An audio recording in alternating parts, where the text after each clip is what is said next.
Well, Indeed. as you can tell, Dina, I speak from the heart, and Yes, that's the authentic you.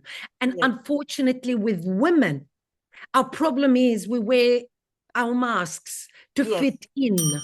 As a yes, mother, as a wife, as a